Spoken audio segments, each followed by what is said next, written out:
I thank Mr. Alakbarov for his briefings. I now give the floor to the permanent observer of the Observer State of Palestine. Mr. President, at the outset, allow me to thank you for presiding over this open debate at such a pivotal moment for peace, justice, and human dignity.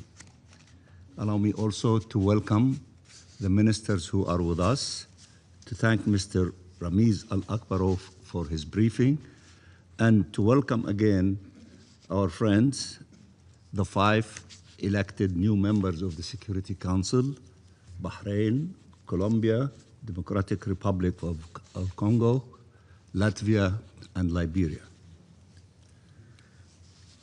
80 years after the end of the Second World War, the core principles upon which the United Nations were founded remain as critical as ever.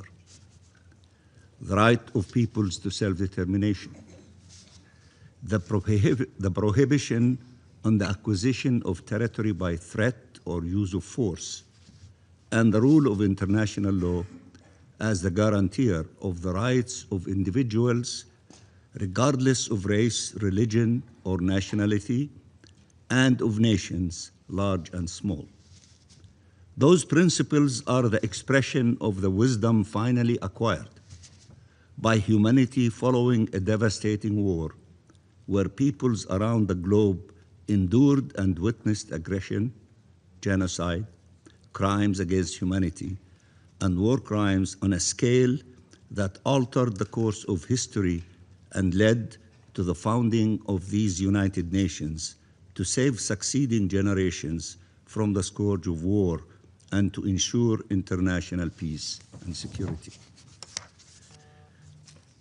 It is these very principles that are at stake and under threat in Palestine. Asserting them there is upholding them everywhere.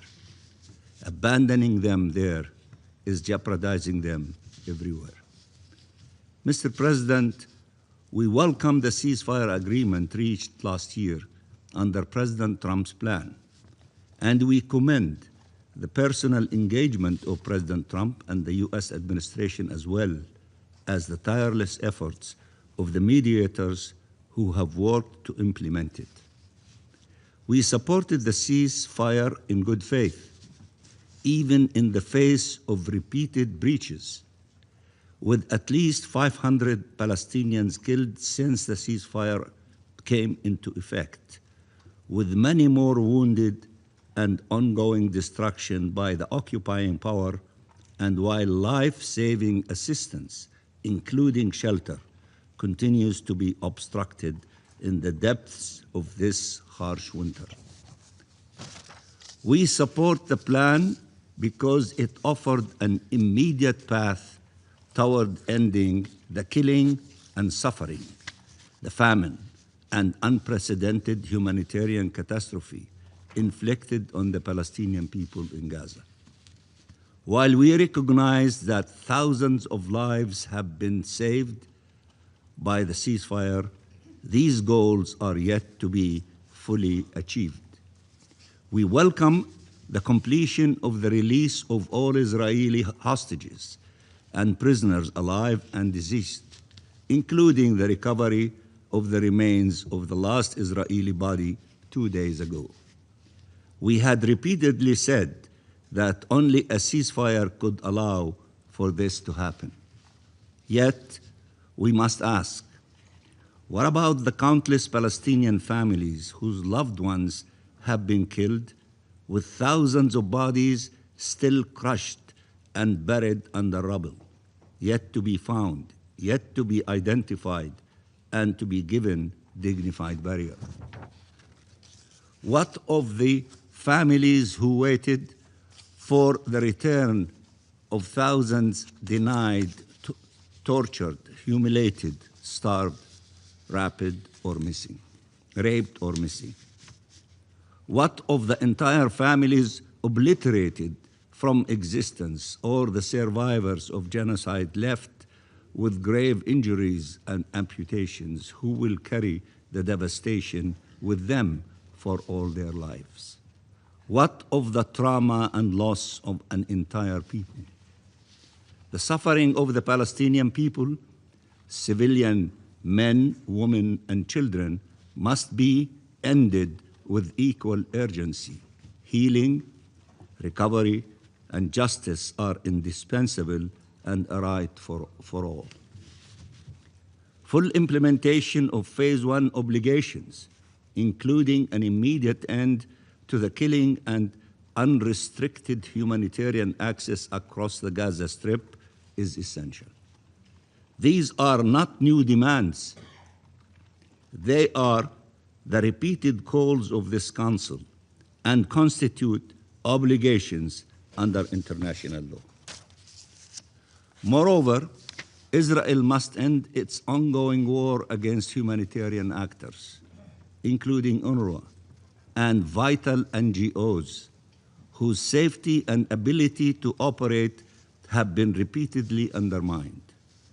The destruction of UNRWA facilities, including the seizure and destruction of its headquarters in occupied East Jerusalem, which was also set ablaze, and the targeting of humanitarian personnel, and now the attempt to ban and expel recognized and respected NGOs operating on Palestinian territory, demonstrate total contempt for the very mechanisms established to protect and assist civilians. It is an attack on the United Nations by one of its members in ways we had never witnessed before. The advisory opinion of the International Court of Justice on Israel's humanitarian obligations must be fully respected.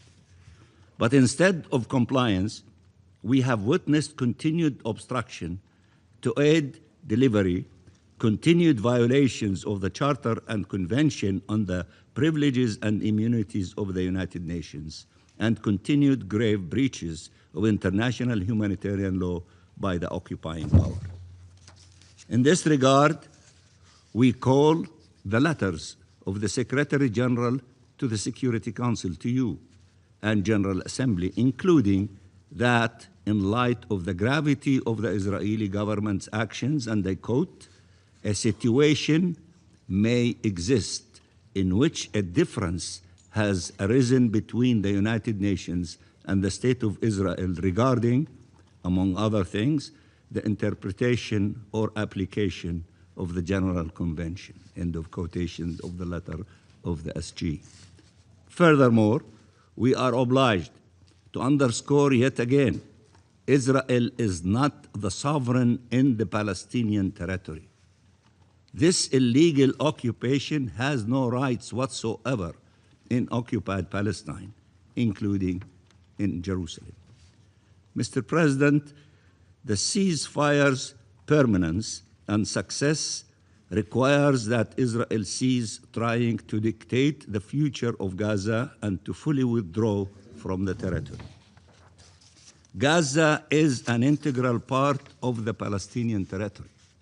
I repeat, Gaza is an integral part of the Palestinian territory. It belongs to the Palestinian people, nobody else. And any transitional arrangements must fully respect our people's rights and our sovereignty over the occupied Palestinian territory. The Gaza Strip must be reunited with the West Bank, including East Jerusalem, without delay. And our people's right to self-determination and independent statehood, enshrined in the principles and purposes of the UN Charter, which I began with, and in numerous resolutions of the Security Council, General Assembly, ICJ rulings, and in peremptory norms of international law, cannot be disposed of.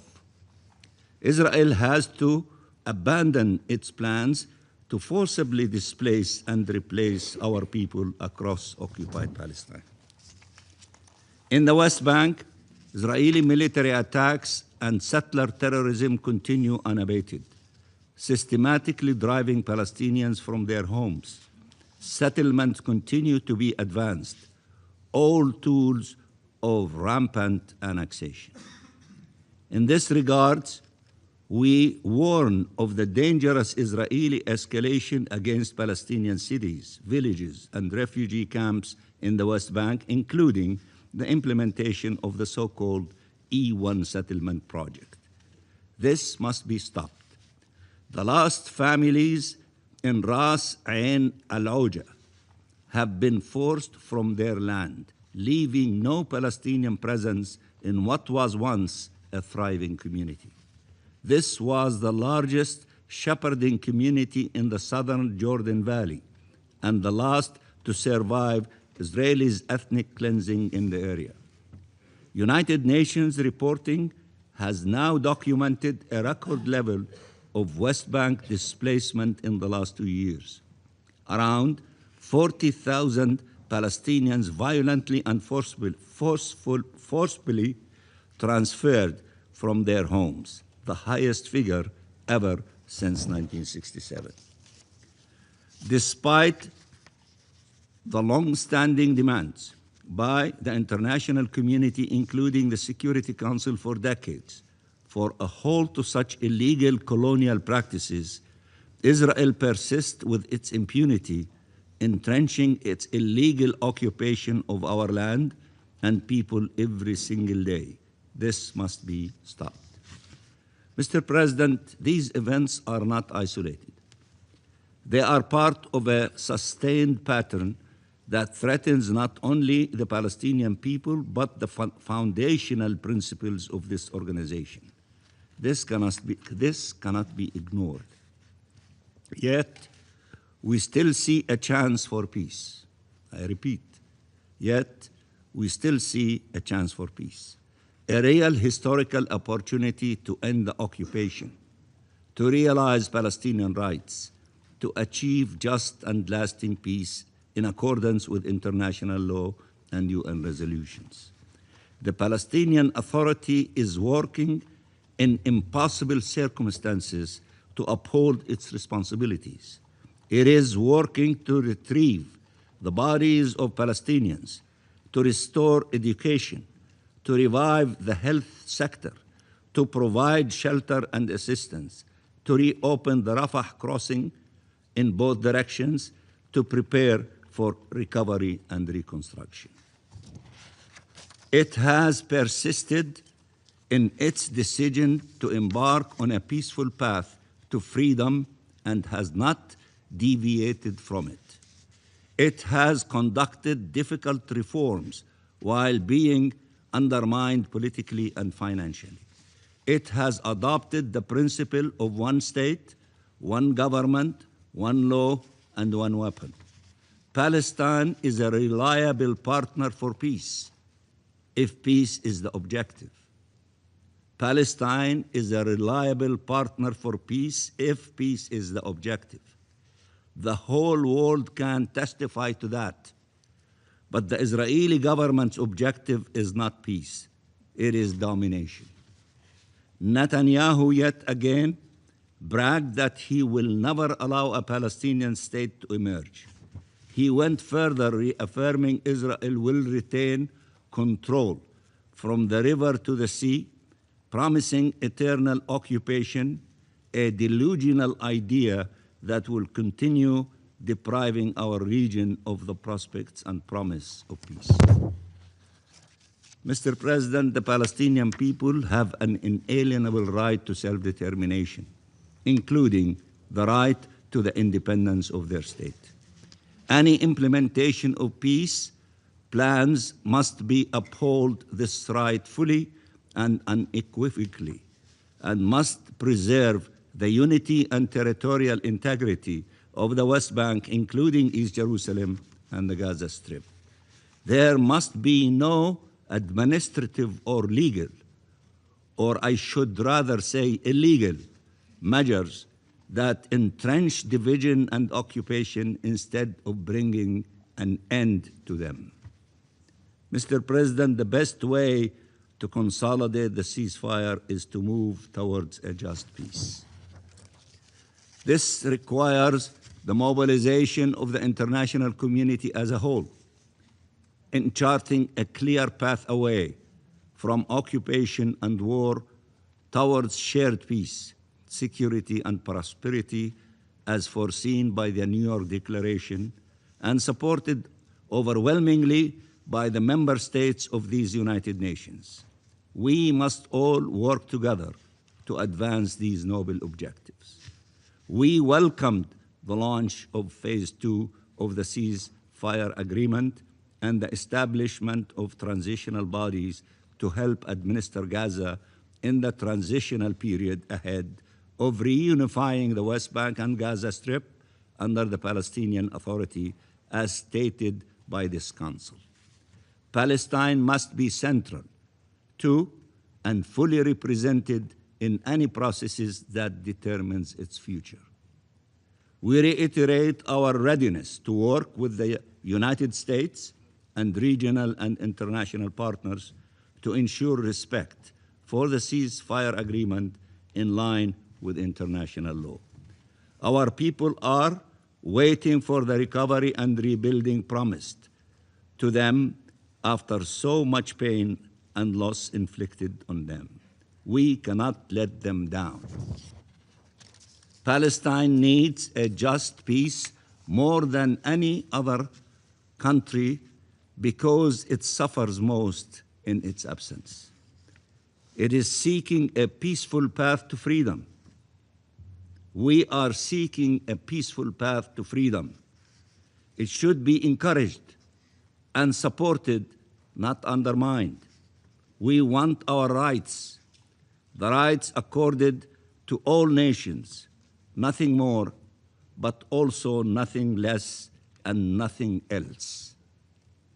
I repeat, we want our rights, the rights accorded to all nations, nothing more, but also nothing less and nothing else. Free Palestine, peace in the Middle East, and I thank you very much, Mr. President. I thank the permanent observer of the Observer State of Palestine